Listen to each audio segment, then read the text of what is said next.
Greetings, geeks. Welcome to episode 554 of Geeks in Space. I am Rob Commander Taco Malda, and we're going to be watching The Thin Man today, the 1934 film, but I wouldn't be doing it without all of the guys. I've got Chris DeBona. Hello. Nate Ostendorf. Oh, wait. I bet you dollars to dog, but it's the people drank like mad in the 30s. Nate Ostendorf. Studsy says you were on the level. Rob Roseboom. I'm not playing this game. Because I was going to say that a dry martini you always shake to waltz time, but I left my shaker in the other room. So sadly, no. That is good advice, though. Right, no, and I'm I'm straight up on whiskey, so class.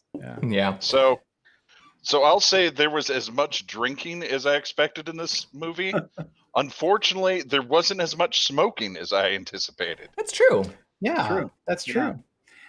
WW2 hadn't happened yet, and they hadn't gotten Right. the entire population hooked on camels. Right. And Lucky Strikes. Yep.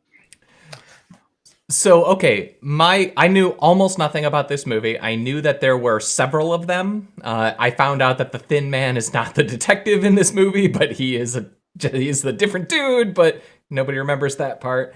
I have seen very few movies from the 30s.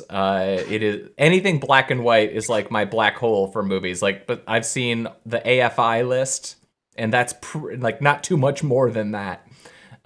This movie is fantastic. So thank you, Nate.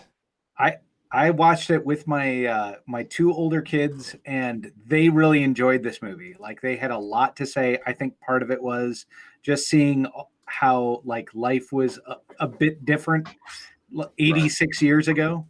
Yeah. 86 years ago. Yeah. But I was a little surprised, and maybe they have, I just don't know about it, that they haven't taken this formula and made an update of this movie. Yeah. Whether in title or in spirit.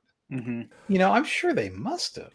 I kept thinking that too, Yeah. but I can't think of a sort of, there's tons of detective movies and TV shows, but not sort of detective and his wife. Yeah.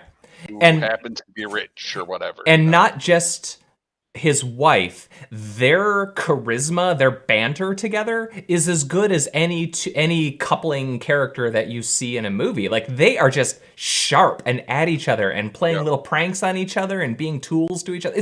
It's great. Like, it felt like, I don't know if it's a positive role model for marriage, but it's a good one. Like, you would want to be these people, and you don't see that a lot.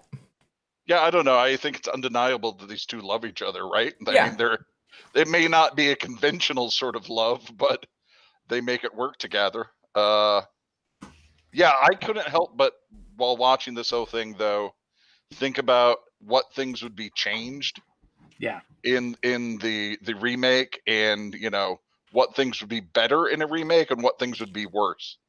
And there's pros and cons to all those things. But it's really interesting to see a movie from this period, mostly because of the timing. I think that is one of the things I notice most about movies from different decades. It definitely feels like it's one step away from theater. Yeah. As opposed they're still associated with the old days of theater and vaudeville. Yeah, totally. And they had a lot of vaudeville actors and actresses in this thing. So, yeah, the word that comes to my mind is patter. They've got patter. Pitter patter. Yeah. Pitter patter. They've got that, and it's so fun to watch. I don't know. You guys, I saw the notes, and you guys put down a lot of the same notes that I saw. But yeah, the drinking and their patter is awesome, and the party scene in the middle is really extraordinary. Little achievement there. So fun. All right, I'm gonna jump to the first one on the list, and this is Mr. Chris DeBona. So what I wanted to say about this was that so this is filmed in the exact same studio, the building where the Wizard of Oz Yellow Brick Road was filmed. Same soundstage? And what's that? The same soundstage? Same soundstage. And they probably reworked the whole building a couple of times in the last 86 years, but yeah, no, it's the same location. And it's also the same location where the Silicon Valley Hacker House was put for Silicon Valley, the TV show. Weird. And so I just thought this was really interesting. This was filmed in the Culver City lot that's now the Sony lot, and yeah, it's really neat. I didn't know that Silicon Valley was filmed on sets. I assumed that it was filmed like yeah. they just bought an old house, because that seems like what you would do for a show. It looks inexpensive. In Palo Alto, what kind of money do you have? Well, I mean, it could have been a house in Nevada. I mean, well, I thought they had originally just filmed something in one of the Culver City, rancher neighborhoods, right? But yeah, no, they built the whole house and inside with removable roofs and all the rest. Sure. The one that I really like, Rob, you and I have talked about this one in the past, Room 104. They have a set for that. And I watched a whole thing about how they do that show, and it's really interesting. All the walls are removable, and all the lights are RGB, so they can basically flip a switch and turn it into like 1,000 different mood settings and get any camera angle. And for that show in particular, like the flexibility in the set and the lighting is really important. I really liked that. All right. Nobody initialed this one, but we're gonna let it run. This is mine.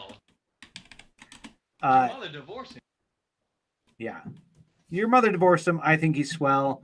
Well, he had a secretary. Just sort of acknowledging that, like, hey, in the 20th century, if you're a successful man, at some point, you just get your secretary. That's just it. Right. Yeah. One of the things I found interesting about this movie was, even though it's, like 20, 30 years older than a lot of what we would call old movies, it's a lot looser than the stuff that came out in the 50s, Well, this is before the moral codes, right? Yeah. As well. Yeah. So it's closer to the 20s than it is the 50s, right? Well, and it's very much the like rubber band snap on the other end. They are drinking with glee throughout this movie. This is very much, we can drink again, so let's do it. We're making up for lost time. Yeah. Say, why did your mother divorce him? I think he's swell. Well, it seems he has a secretary. Oh, well, I'll do my own typing. That was, I think, the moment in this movie where I was like, oh. Like, they got some shtick going on. They got like they got the little banter. That's fun. I was all in at this moment. There's a lot of like thinly veiled sexual references throughout this whole thing too, and there's a whole segment coming up with a dog that I'll talk about too. That's kind of interesting. You mean Skippy playing Asta? That dog was in a lot of movies. Apparently, he's got a whole Wikipedia page, right? Does he? That's $1,000. $50,000. 1934. Yeah, like that's 920,000 in today's money, so basically $1 million. Yeah, like that he's accusing her of stealing. Yeah. I will say my struggle with this movie, I think we've talked about this a little bit in the past, is that, there's a lot of people in this movie. And the fact that it's a black and white movie means that there's not as much distinction. It's basically old blonde woman, young blonde woman, like trying to keep track of this. I mean, we've got a pretty good transfer. For me. But there's a lot of people, and I was really struggling because then people are putting on fancy hats. And a lot of people are overexposed a little bit on the face. Are we maybe revealing your face blindness? Well, that's what I'm saying, is that this movie is like right on the edge of my face blindness. Like I watched it in like 2 runs, and like when I came back down, it's like, okay, that's right. This guy is the daughter, and that's her boyfriend, their fiance, and like I have to like really go through it because it's like Newheim's wife and Chris Jorgensen's wife could have been the same actor as far as I'm concerned. I'm just like, wacky daughter of Polish immigrants brought in to be that person. It's just like, they could have been the same person. It's one of those things, like, no matter what your opinion is on diversity and casting, it sure helps for like instant recognition when every one of your major cast members is very different looking. And that, I don't know, for me, like there's a scene at the end where there's like 12 white people sitting at a table. Right. I think you're forgetting that there are a couple Italians in this movie. Oh, no, they call out the Italians. They accuse them of stealing silverware. And like, I'm like, hey, I'm Wow. right here. Aren't you Sicilian technically? Yeah, so even worse, right? Is that worse? Crap. I'm not really good at the hierarchy of who is important and how. Well, you have to realize it was British and the other colonization pilgrims who came to the United States, and they didn't like the Germans. The Germans didn't like the Irish. The Irish didn't like the Italians. The Italians didn't like everybody. So really yeah. nothing has changed. But I just wanted to say, you don't see this gesture very often anymore. Like, oh. Oh, man. That's a weird one. Yeah. You're tearing me apart. Oh, and this was the moment where I realized, okay, we can conceivably justify this as a Christmas movie. You know how he forgets everything. No, he never forgets. It's very, very weakly associated with Christmas, but I think it counts. Oh, Well, absolutely. this is Christmas Eve, and then Yeah. days passed, so Christmas had to happen. All right. Look, it says Merry Christmas on the bar. I know. Yep. There's the scene later that everybody probably put a note in for. So we got the main character here, and he gives a sort of charming little monologue on the correct way to mix or to shake So different funny. cocktails. A dry martini you always shake to And- waltz time. I love And it. my kids, after this, referred to him exclusively as Drunk Detective. That was what his name was. That's great. Always shake to waltz time. But again, it also is worth pointing out that the size of their beverages, so the beverage that remains in my glass now is probably pretty close to the serving of whiskey, or the serving of vodka that he's getting. Vodka? Gin? Wait, how much have you drank of that enormous glass of whiskey? I started 40 minutes ago. You're feeling pretty warm by now. Not yet, but give me 5. You'll be able to tell by how long it takes me to queue up the next 5 spot. more drinks? No, What, 5 you minutes. trying to catch up with Nate here? Nate's always ahead of me. What can I do? All right, let's see. This is you, Chris. Oh, Madam, Uh, I'm afraid we shall take the dog out. Oh, it's all right, Joe. It's all right. It's my dog. And my wife. Well, you might have mentioned me first on the billing. The dog. so it's like Myrna Loy, everybody. Yeah. What a catch. What a great gal, you know? The- Stand-up gal. Yeah, the Wikipedia noted there's like a 20-year age gap between the two of them. But I don't know. She's just, she's a leading lady. She sparkles. Yeah. She really defined what a leading lady was at the time. You know, this is the thing you don't realize. It's like having Myrna Loy on the ticket. You were selling tickets, man. See, like I said, I don't really have a lot of 30s background, so she's anyone to me. But man, the two of them, they zip, man. It's fun to watch. Oh yeah, she's super fun. So all right, this is a great sequence. Yours? Say, how many drinks have you had? This will make 6 martinis. All right. Will you bring me 5 more martinis? Leo, line them right up here. Yes, ma'am. That is the coolest lady ever. Right up here. Right up here.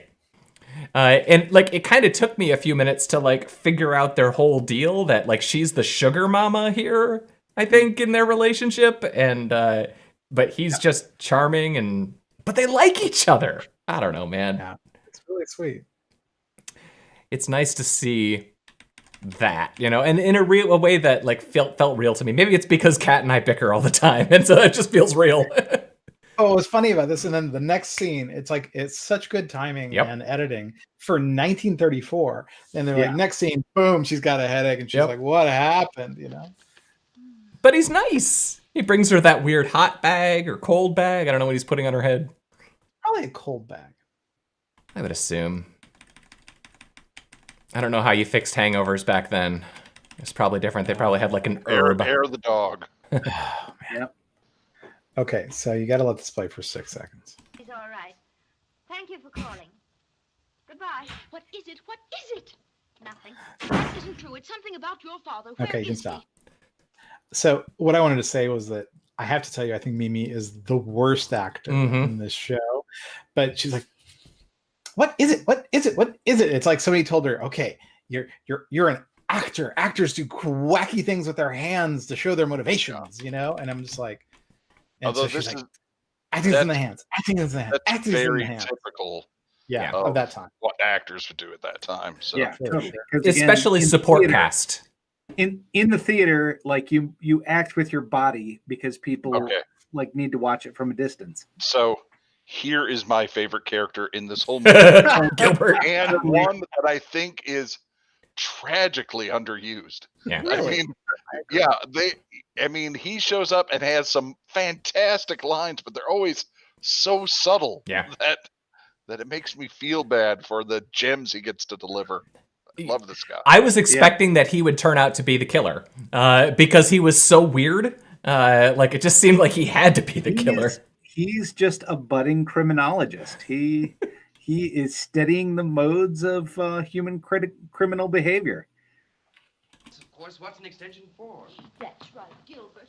Tell Mother, what did he say? He said that father's in town. He's been seeing. I don't know. We had, was that the line you want to drop? Oh, that was Chris's note. Yeah. Oh, yeah. The line I had was in 1926. Yeah. Yeah. This complex, and you won't admit it. Please, The Gilbert. trouble with you is you won't face facts. I think we were like 2 seconds early. You know, you have an Oedipus complex, and you won't admit it. Please, The Gilbert. trouble with you is you won't face facts. Now, I know I have a mother fixation, but it's slight. It has. But it's slight. All right. Yep. Gilbert, award for best character. Yeah. Supporting. Best supporting. Yes. Well, I mean, Nora was the movie for me.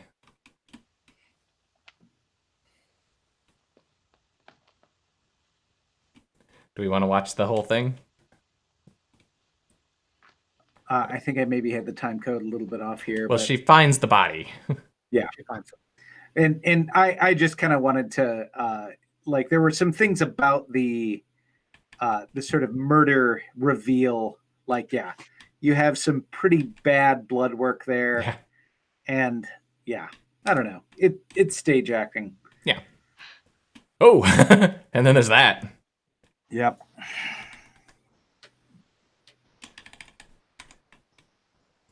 Let's see.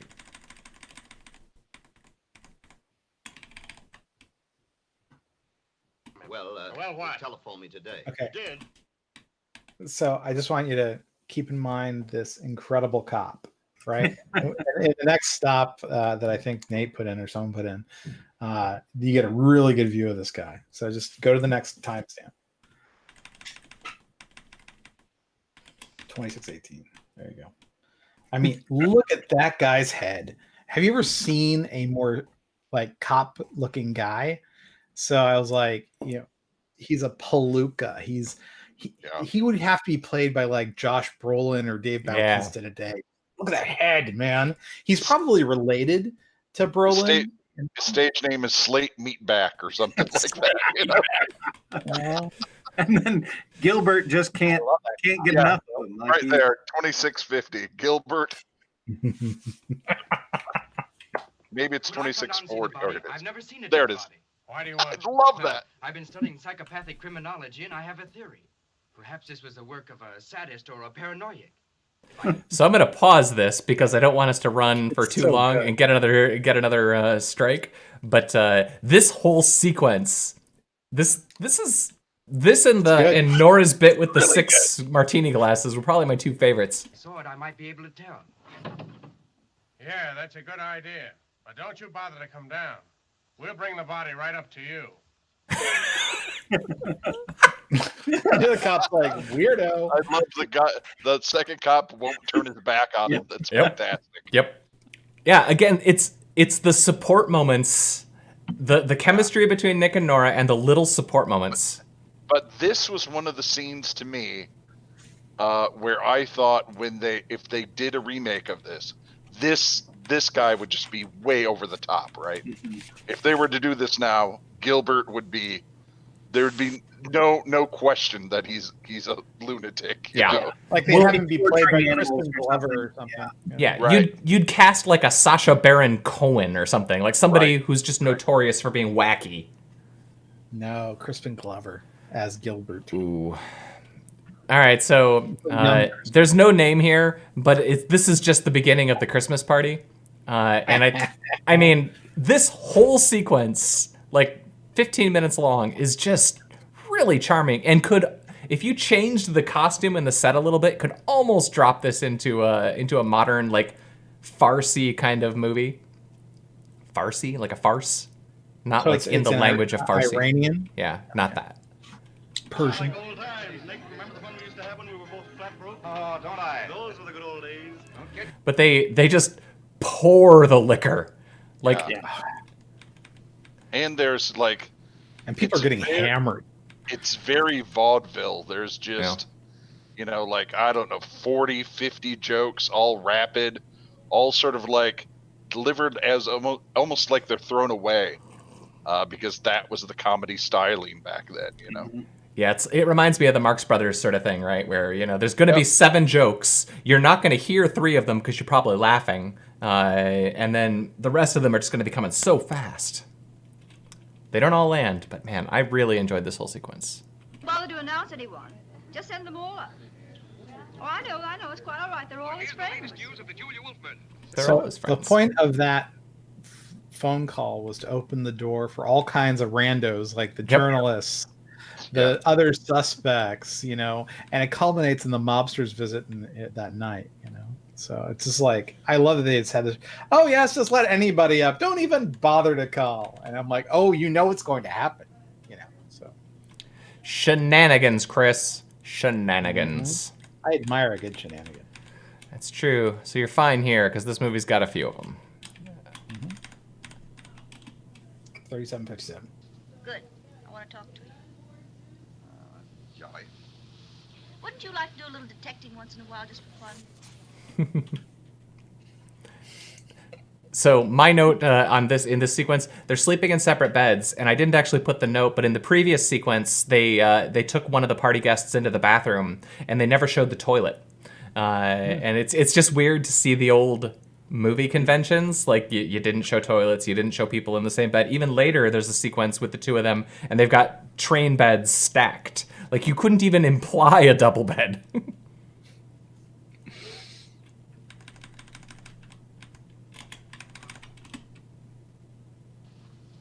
So my daughter shrieked with delight when she got out of bed and she saw that Miraloy had floor-length sleeves.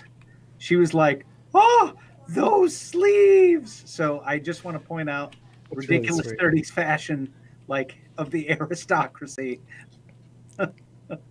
So she's getting up to go let the mobster in, basically. Yeah. Who appears at their door.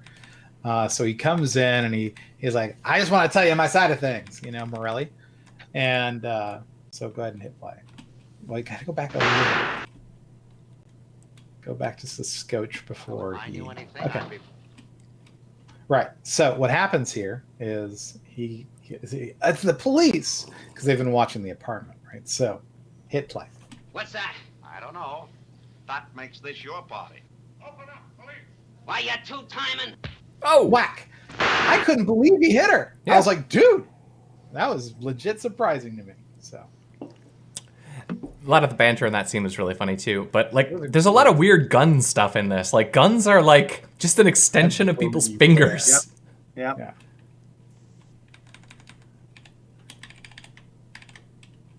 And here it is, the medicinal booze. After she's knocked And out, Yeah, treat her.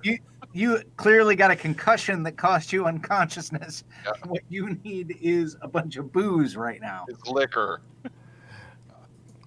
Ambaloo asks why he didn't get shot. Is because it's a movie. Well, he also got shot. Yeah, but it grazed him. Grazed him. Whatever that means. Nothing.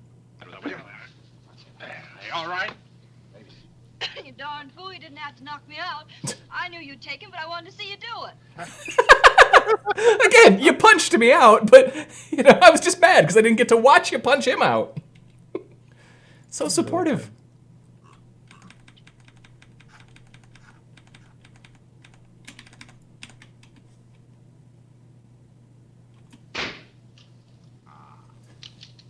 This whole sequence, man.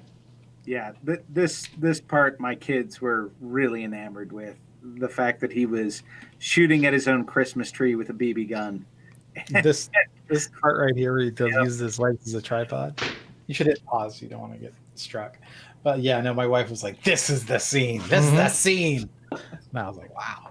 Yeah. I thought the same thing. I was like, oh, this is like the sort of thing that becomes iconic. This is like Home Alone with Macaulay Culkin screaming at the camera or something. And it's like, oh, this is just like one of those really weird moments. But the child is in this case like 45 years old, and just years old drinking Christmas morning. Super drunk. Yeah. Blasting Christmas trees, as you do. It's like to have Christmas without children, but you're married, you know? Let's see. All right. Yeah, that's what it'll be like after they all go off to their own. So I just wanted to point out at this point in the movie that we're over halfway done, and he still isn't technically on the case. Yeah. Like that Wait, is the that's not true. pacing He's had at difference. least a case of vodka. So. That is the pacing difference of movies back then and movies now. He didn't save the cat on page 14. Right.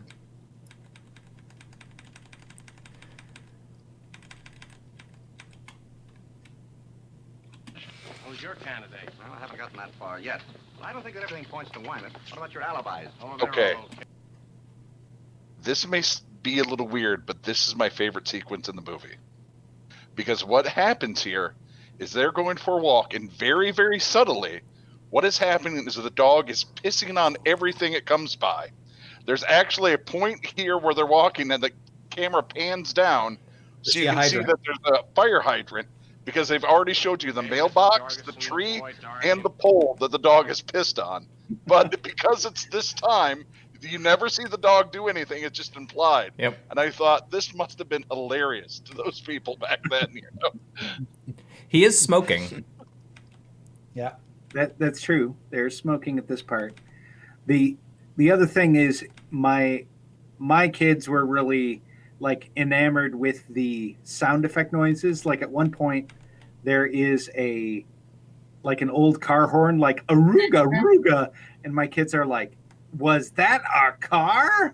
Like, Let's see if you got it. Yeah. Look into that. Taxi! Make it a bit rough, maybe. I think you better let us go alone. Catch me letting you go alone. Oh, this bit.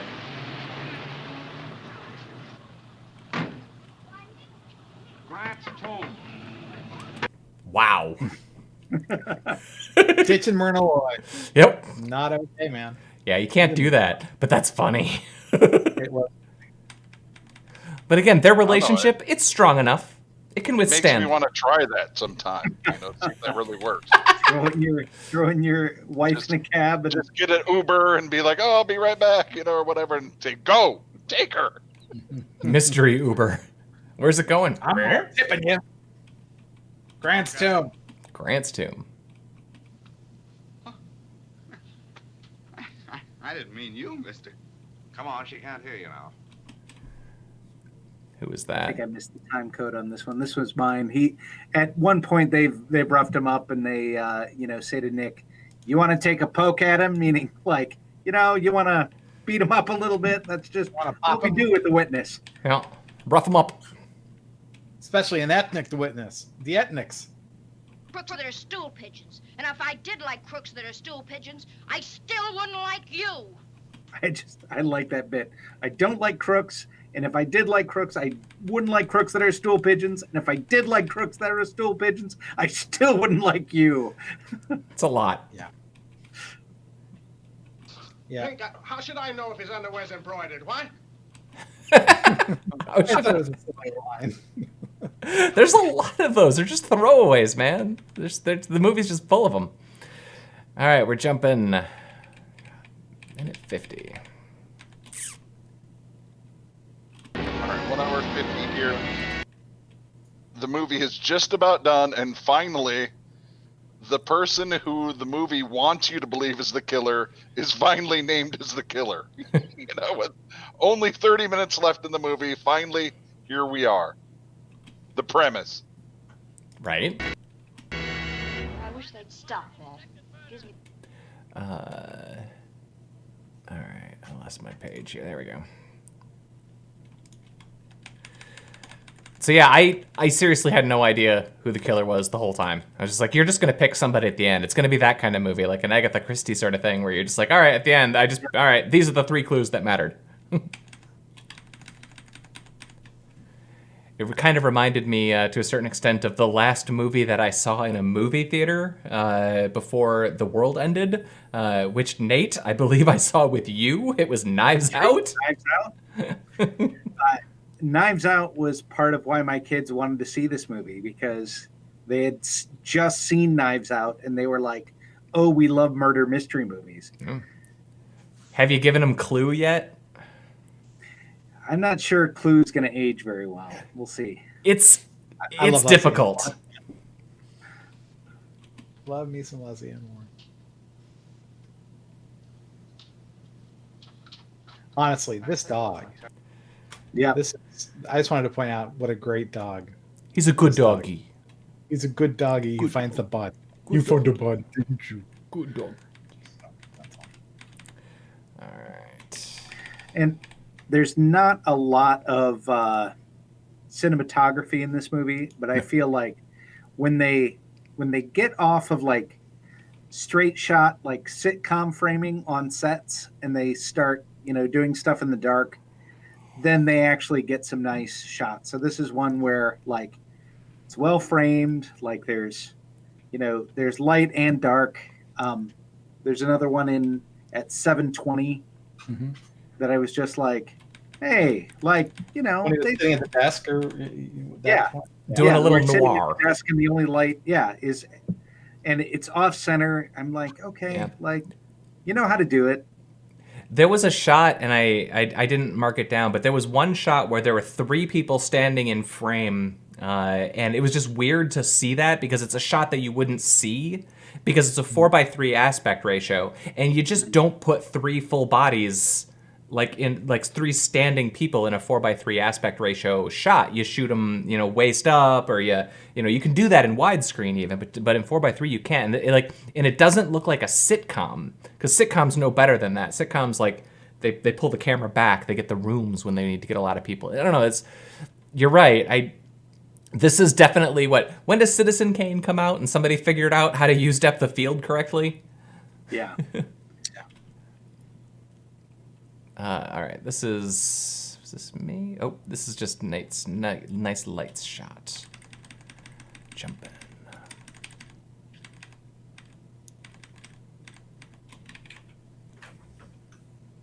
Yeah, and then here they are. If you play like 1 second here, this is state of the art criminal technology, right? Like, think of the radiation sleeting off this machine. Right? You both have cancer. Everyone, cameraman, kids who was in the same room with this machine. Literally, the guy operating the spotlight in the next production over. Literally minutes shaved off their lives as they watch this. But I mean, this was CSI, right? I mean, this wasn't know any of this stuff. Enhance. This special effect here. Oh yeah, they're showing the news wire coming out of New York, and they visualize it as a net. But backwards. It's incredible. This shot made me so happy. They just pulled it back. They ran the film backwards. Black place that they pull through a hole, then play it backwards. Here you go. I mean, that's innovative. I mean, say what you will. That was really. They were having fun. It's effective, even if it looks dumb. I really appreciate stuff like that. I appreciate twos. That's what you appreciate about Chris. That's what I appreciate about this movie. That's what I appreciate about this movie. Is that what you appreciate about this movie? All right, so now we're getting to the sequence of the movie where a whole bunch of white people sit at a table and act shifty. I loved this whole sequence, from the setting of the table and its incredible table setting skills, the flowers, the candles, all the wait staff. I mean, it's like just bickering over who needs to sit next to who. They're not bickering; they're pattering. That's true, pattering. Yeah. The other thing is that during this whole sequence, so the trope the genius detective trope. Oh, Yeah. I don't know if anybody put this note down, but he calls her Watson at some point, and then later on she's wearing the checkered fabric, the Sherlock style fabric, which I don't know if anybody put that in. I that was just adorable. But during this whole sequence, in the tradition of the genius detective, Detective Benoit or whatever. What's Benoit? What's from Knives Out? I can't remember you assume that the genius detective knows the score. Like, you assume that he always knows. And during this entire sequence, I think the thing that's coming to me is he doesn't know. But maybe he does. But I think the movie is pretty clear that he doesn't know. Yeah, he pretty sure he has it narrowed down to a couple folks. He just isn't exactly sure which one, Yeah. And this is how he's going to ferret out who it is out of his choices. He wants someone to flip their hand. Yeah, he wants to basically put enough stress on the people that he's not sure about to make him do stuff, which is what he does through the whole thing, where he brings up people and he says, "Would you pass the nuts? Would you? Are you enjoying your food?" I love this cop to the left who, as they're pretending to be servants and stuff, he is the greatest waiter ever. Yeah. How's it going, boys? Oh, swell. Now, how's this? Yes, monsieur. Terrible. That's all right. Your men will serve the dinner. These boys are just here in case. Just in case. Because I don't know what the hell I'm doing. I think we got our times 25. Oh, this is so good. Here. Yes, this is. Here, scooch back just a bit. Go to 1825. There we go. I said have a cocktail. I guess. All right. Perfect. I love that guy. World's worst waiter. Or the best, That's true. If he works on commission. I mean, Every party that guy works is lit. This is a heck of a party. They have like a 4-piece, string thing. They've got. I mean, look at all the glass. Yeah, I know. I mean, they've got at least 4 drinks per person just between the two of them. That's true. 1, 2, 3, 4, 5, 6, 7, 8. There's 9 glasses, 10 glasses visible in this shot alone. Wow. Nuts. I mean, when you serve the guests the nuts. Amy, I'm afraid Couldn't do that gag. Couldn't do that gag today, but I thought that was like, can you serve the nuts? I mean, could you serve the guests the nuts? Ah.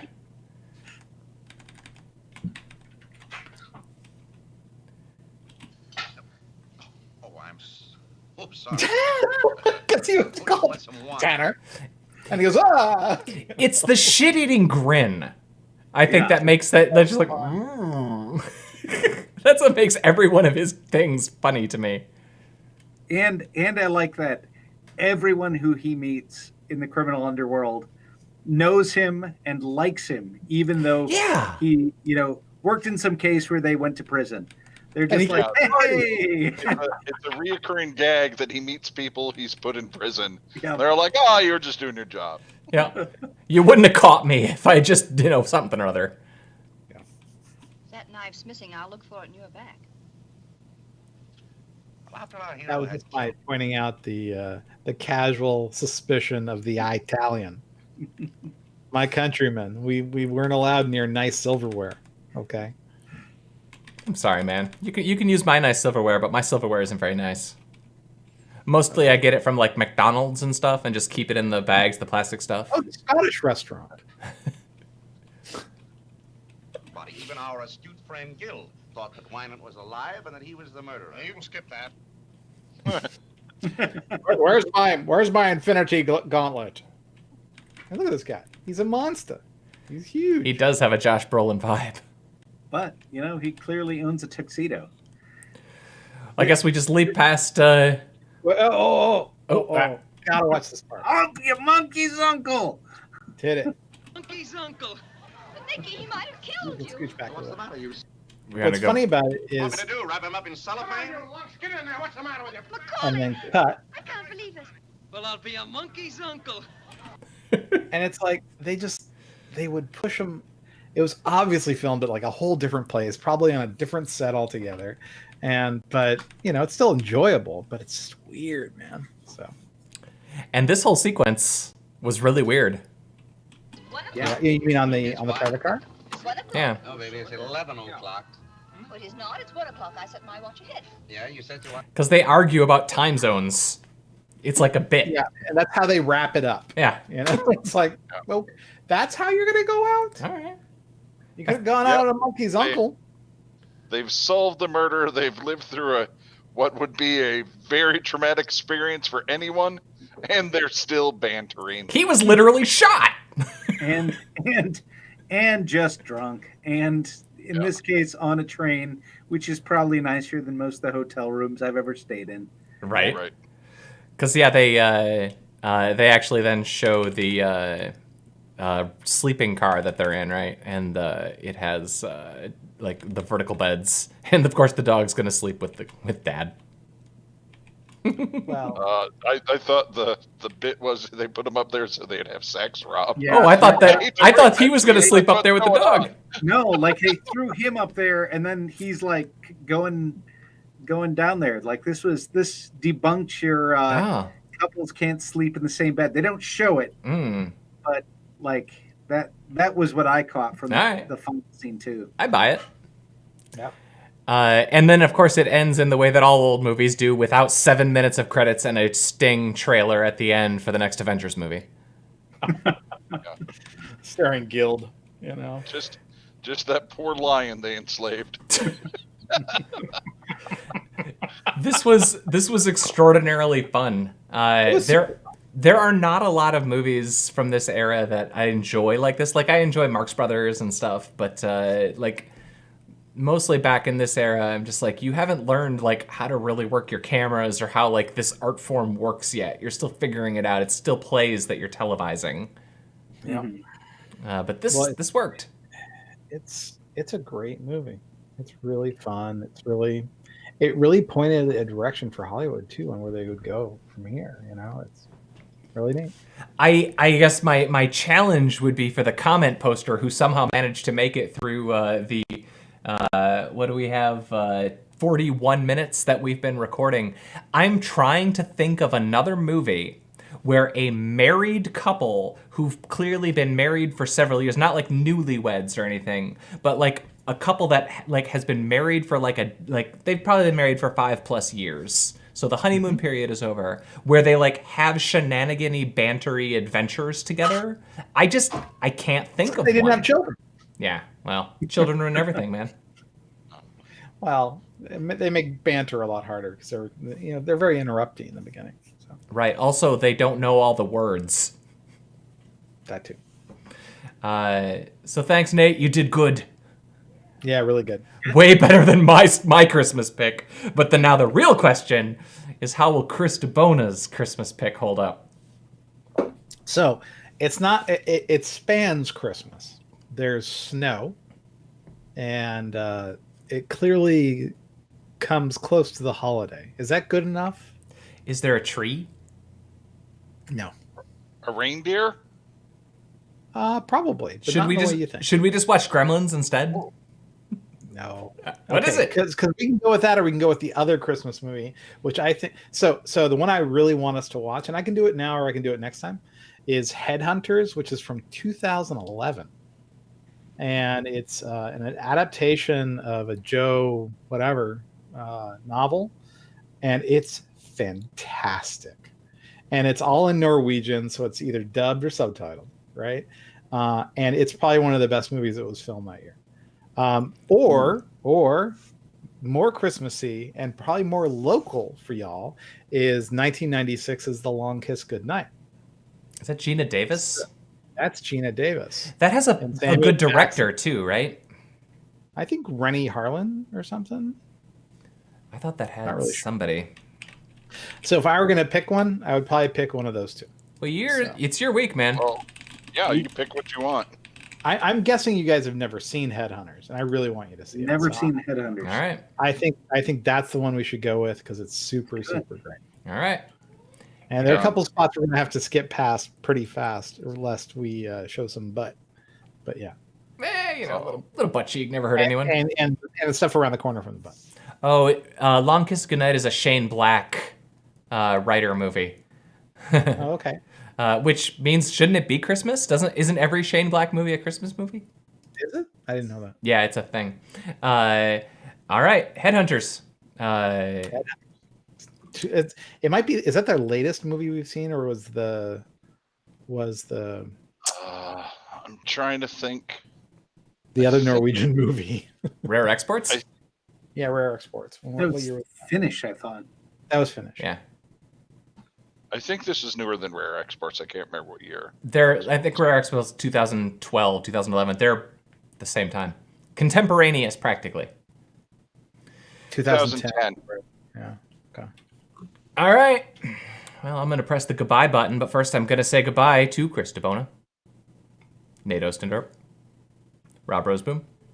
See ya. I am Rob Commander Taco Malda. Thanks for watching The Thin Line. We'll see you Friday with the news.